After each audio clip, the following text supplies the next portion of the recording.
তাই বলছি সবাইকে সমস্তকে বলছি কি দেখো এখানে যখন এসেছো একটা লিমিট করতে হবে কি হ্যাঁ মাসে হয়তো 2000 থেকে 3000 হবে बना के देख लिया 2000 ইনকাম হবে তো 3000 খাবো 10000 বাড়িতে পাঠাবো তাহলে কি হবে জিনিসটা যে कुमार अब বাড়িরও সংসারটা গেল আমারও সংসারটা চললো আর এখানে মানে ফুটানি তো করতে আসিনি এখানে ঘুরতে আসিনি এখানে কিছু পয়সা ইনকাম করে বাড়ি বাড়াবো বাড়িতে সংসারটা ভালোভাবে চলে তার জন্য আমরা এখানে সমস্ত বাড়িতে যদি খাবার থাকতো তাহলে তো আমরা এখানে আসতাম না আসতে হতো না কেউ চায় না বিদেশ কাটতে जेल लिए অভাবের জন্য আমরা সমস্ত এসেছি এখানে তাই জন্য বলছে যে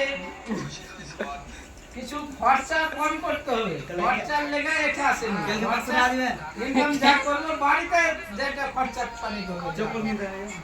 এখানে ইনকাম করতেছে ইনকাম করে এটা বাড়ি যাওয়া ভালো মন্দ যা খাবার করো